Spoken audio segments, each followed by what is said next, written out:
Shalom Bapak Ibu Saudara-saudariku yang terkasih dalam Kristus Yesus. Kita bertemu lagi dalam Sapaan Tuhan hari ini, Selasa tanggal 6 Oktober tahun 2020. Namun sebelumnya mari kita bersatu di dalam doa. Damai sejahtera Allah yang melampaui segala akal, itulah yang memelihara hati dan pikiranmu di dalam Kristus Yesus Tuhan kita. Amin. Saudara yang terkasih dalam Kristus, Sapaan Tuhan buat kita hari ini terangkat dari kitab Amos pasal yang ke-9 ayat yang ke-14. Demikian firman-Nya. Aku akan memulihkan kembali umatku Israel. Mereka akan membangun kota-kota yang licin tandas dan mendiaminya. Mereka akan menanami kebun-kebun anggur dan minum anggurnya. Mereka akan membuat kebun-kebun buah-buahan dan makan buahnya. Sampai jatuh firman Tuhan. Saudara yang terkasih dalam Kristus Yesus, saya mengangkat tema dari kebenaran firman ini, yaitu Tuhan memulihkan. Saudara yang terkasih dalam Kristus Yesus, kita pasti pernah mendengar perkataan memang lidah tak bertulang. Saudara yang terkasih, yang berarti banyak orang ketika berbicara semua hanya di bibir saja. Atau bisa dikatakan lain di bibir, lain di hati. Sekarang A, besok bisa berubah menjadi B. Karena memang itulah realita, saudara-saudara. Tetapi bagi Tuhan, tidak ada istilah lain di bibir, lain di hati. Semua perkataannya pasti dan tidak pernah berubah. Tuhan kita adalah Allah yang selalu menepati setiap janji-janji. Janji yang diucapkan kelak akan terjadi tepat sesuai apa yang Dia ucapkan dan Ia katakan.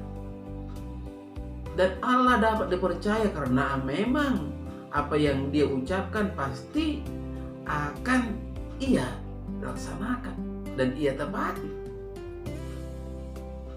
Firman-Nya penuh kuasa dan tak pernah pudar oleh waktu.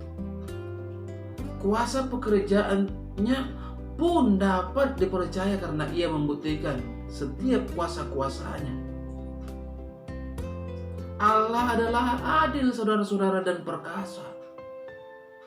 Setelah menerima penghukuman karena dosa, mari kita melihat bangsa Israel beroleh pengampunan. Bangsa Israel beroleh keselamatan. Hal itu adalah kenyataan dan realita. Demikian juga dengan kita, saudara-saudara. Janji pemulihannya cukup untuk membuat kita dapat menguraikan benang kusut kehidupan karena dosa yang pernah kita berbuat. Juga cukup untuk membangun kembali hidup kita yang telah hancur. Saudara yang terkasih dalam Kristus Yesus, ada 1001 alasan mengapa seseorang mengalami keterpurukan dan persoalan dalam hidupnya. Kalau kita salah satu dari orang yang mengalami keterpurukan itu, maka sudah dipastikan kita adalah orang-orang yang sangat menanti-nantikan pemulihan dari Tuhan.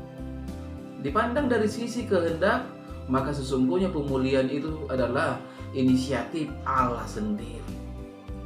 Kita tidak perlu bertanya kepada Tuhan akan dipulihkan kapan.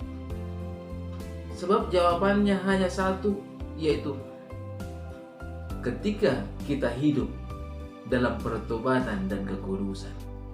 Saudara yang terkasih dalam Kristus Yesus, kalau saat ini kita sedang terpuruk, maka percayalah, asal hidup dalam pertobatan dan kekudusan, cepat atau lambat Tuhan akan dan Tuhan pasti pulihkan keadaan kita. Sebab pemulihan adalah kehendak Allah. Tuhan rindu agar kita bisa sebagaimana yang dikatakan dalam Rom 12 ayat yang ke-2, saudara-saudara.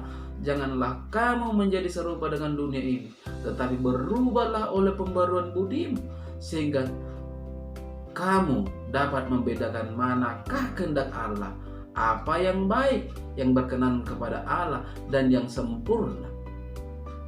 Pemulihan itu bukan hanya pemulihan rohani, saudara-saudara, tetapi juga pemulihan jasmani. Saudara yang terkasih dalam Kristus Yesus, namun perlu kita pahami bahwa tidak semua keterpurukan dan masalah yang terjadi dalam kehidupan kita itu semua dikarenakan dosa. Tetapi ada kalanya Tuhan memakai kita sebagai mitra kerja Tuhan, sebagai alat Tuhan untuk menjadi saksi-saksinya. Hal itulah yang terjadi dalam kehidupan Ayub, saudara-saudara. Apa yang diperbuat Ayub ketika persoalan terjadi dalam kehidupannya? Ayub semakin memperlihatkan rasa cintanya kepada Tuhan melalui setiap tindakan dan perbuatannya serta perkataannya yang selalu memuliakan nama Tuhan. Akhirnya apa yang terjadi?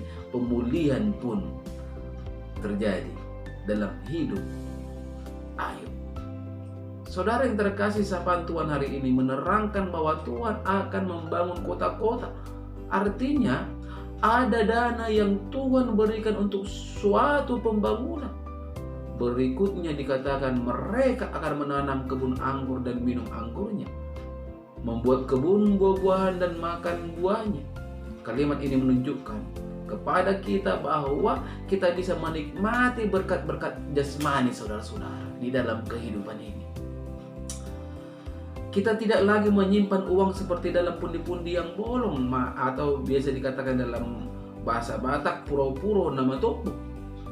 Tuhan akan membuat hidup kita sentosa, nyaman, hidup damai, saudara-saudara, asal kita hidup di bawah tangan Tuhan yang penuh kuasa.